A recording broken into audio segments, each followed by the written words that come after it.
Hello friends, it's Laura Jean, and I am finally getting back to you guys and letting you have an update as to how my life has been going over the last half year or so. It's been wonderful to have spring and summer coming and enjoyed the tulips and lilacs and other flowers around. It's really nice to be outside again. This spring has been interesting. We went to DC for the ALS Advocacy Days with the ALS Association, and I went last year too, and I just love going out there. It's a really neat experience getting to see a whole group of people who have ALS and just have that unity and support. It means a lot to be with other people who know what you're going through. And it was really neat to meet one of my friends, Deborah, if I know online.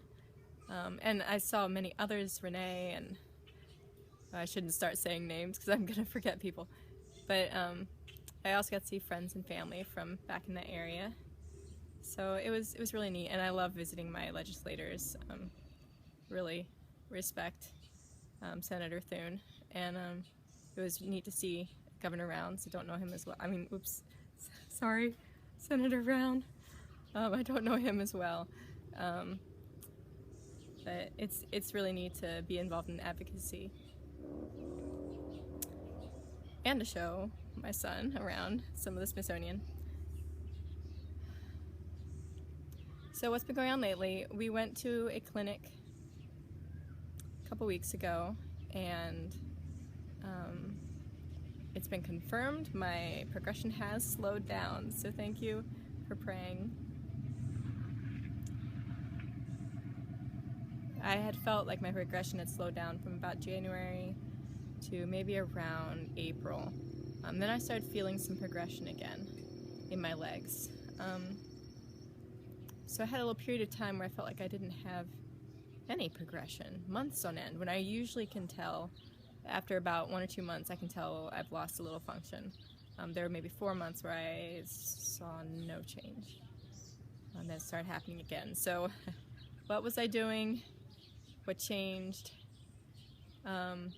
Before the slowdown occurred, I started taking the Protandim, which is an antioxidant,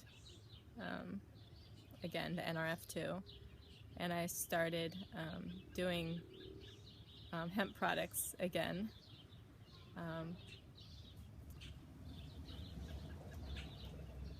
From what I can guess, the antioxidants seem to slow down my progression a little bit. I don't think they stop it, but I think they help slow the cell damage.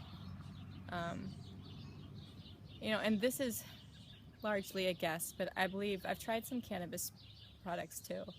I believe that hemp/cannabis products affect my breathing.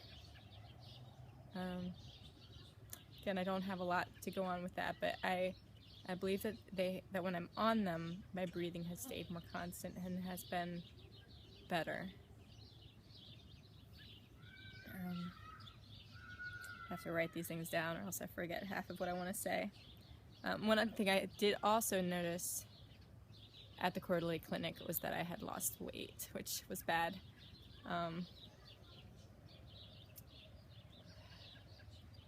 I'm guessing it's mostly from muscle mass in my legs as they've deteriorated more.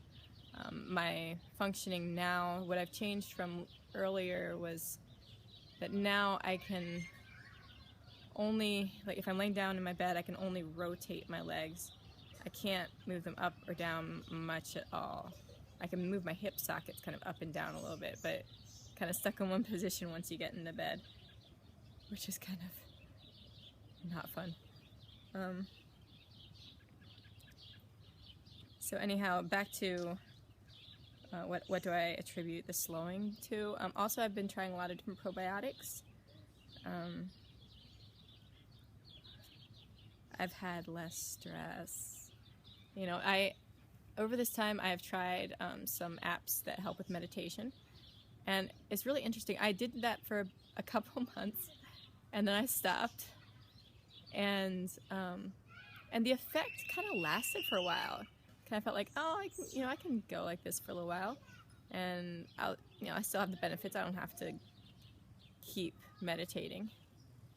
But I really believe that it has a cumulative effect, and if I remember right from what I've researched, I think that is borne out in the research. You'd have to check that yourself, though.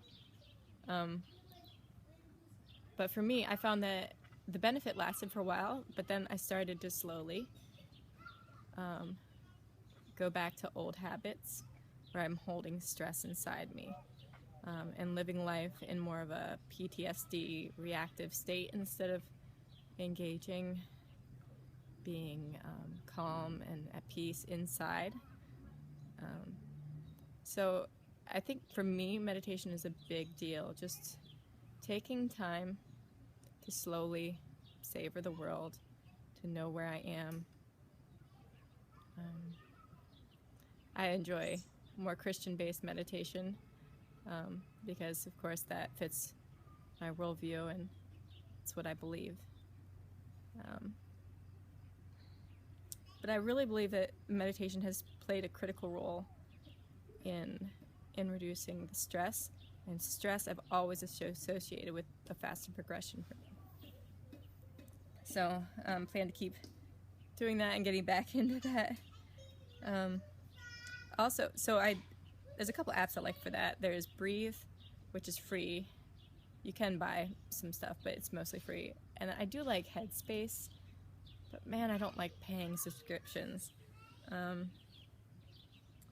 Yeah, we'll see about that. I also like this app called Think Up, and you can record your own positive affirmations and set them to music with your own voice. And that's been really neat for me. I think that does start to change how I think about the world and change how I live.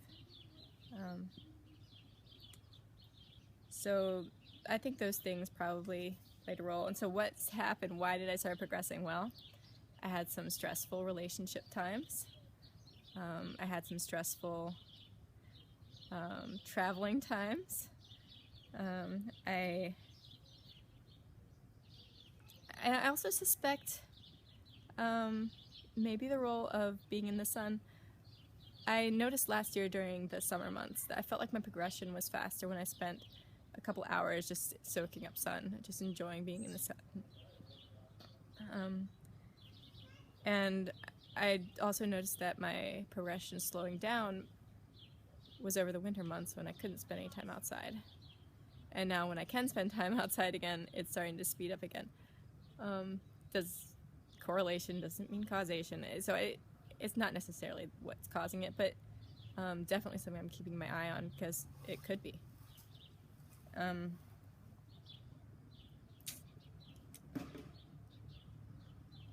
So another thing we pulled out of the last clinic is that with my pulmonary function tests being, I can't remember if it was under 60 or at 60, but that's about the time when they want you to have a G-tube. So I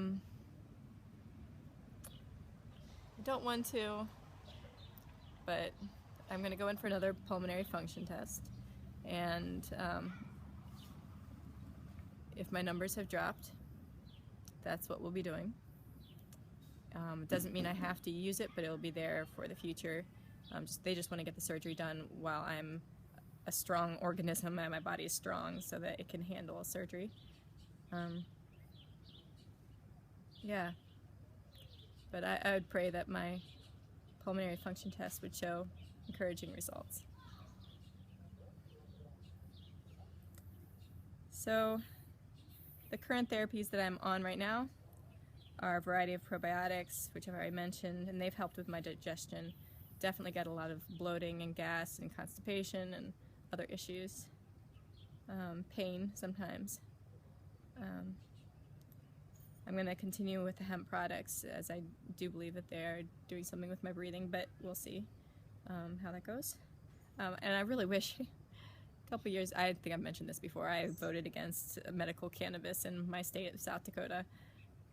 Now I kind of regret that. At the time I thought it was a joke that anybody would use it medicinally, sure. But I kind of want to use it now, and I don't want to move because I'm a South Dakotan and my family's here and I'm supposed to be with my family. So South Dakota, they're going to try to put it on the ballot again by collecting signatures. I hope that works. I would appreciate it.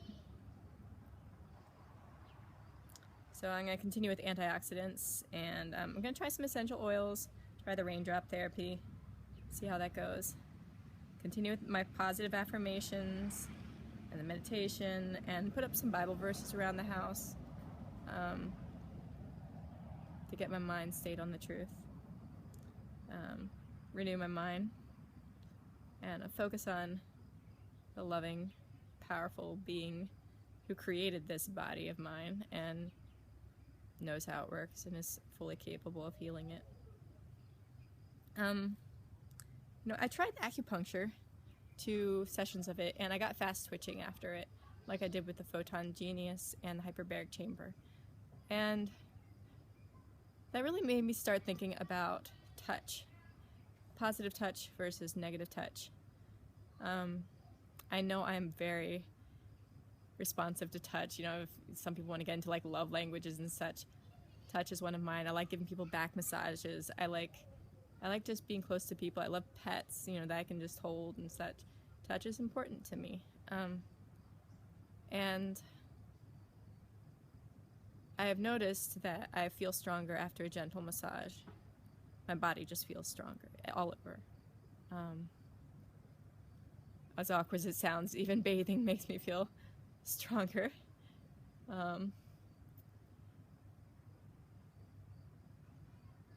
And so I've decided I want to try a new therapy, a touch therapy, where someone meaningful to me, my husband, will just do gentle massage with my arm, my leg, whatever, and maybe say affirmations at the same time to me, and see what that does. It seems like positive touch has had a positive reaction in my body. Probably does a lot of things chemically in your brain. Worth a try. I also want to continue managing my relationships to avoid stress, which mostly means that if anything comes up between me and my husband, that I address it quickly and that I focus on patience with my kids. I want to look into getting a vibration plate. I'll probably do that soon. I just heard enough positive reviews from people with ALS that it helps maintain their muscle tone, and that's really important for me right now. So I'll try it. It's not too expensive. And I'm also going to continue some other supplements. My genetic testing showed an X-linked pyroxene responsive anemia, something like that. I might be leaving out a couple words, but I'll try some pyroxene.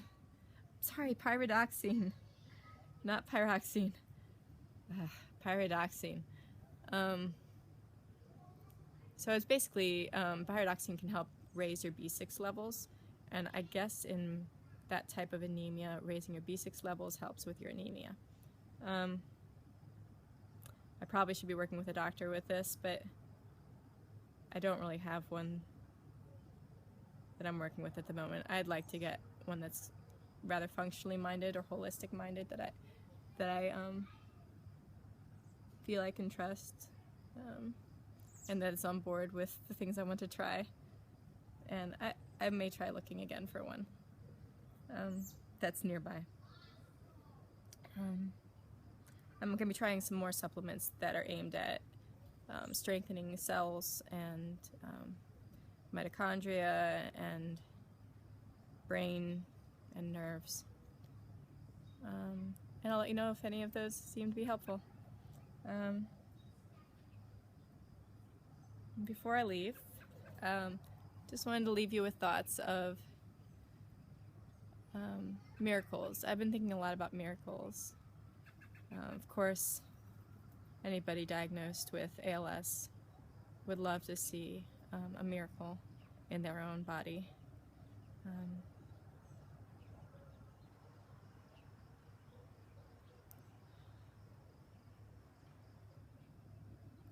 and started me thinking, what do we classify as miracles? What kind of advancement do I have to see to claim it to be a miracle? Does slowing down my progression count as a miracle? Like, for me, that's a big deal.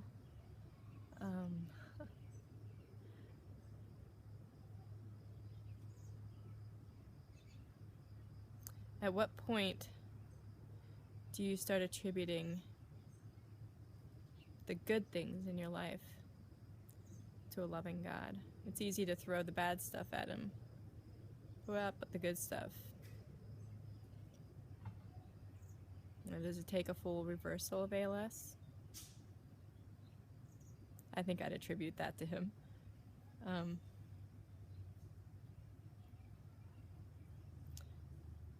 I love that part in Job, and I'm not going to say it word for word. I don't remember it. But it talks about Job's complaining that God's not watching over him, and is it Elihu, I think he's saying? I'm sorry, I've forgotten the name. He's saying,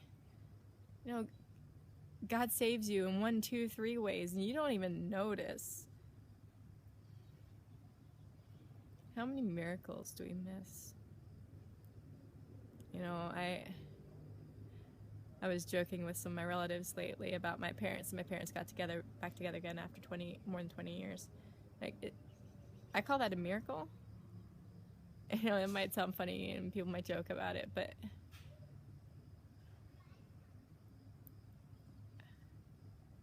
two people acting like teenagers in love after that long of acrimony and difficulty, that is a blessing and a miracle.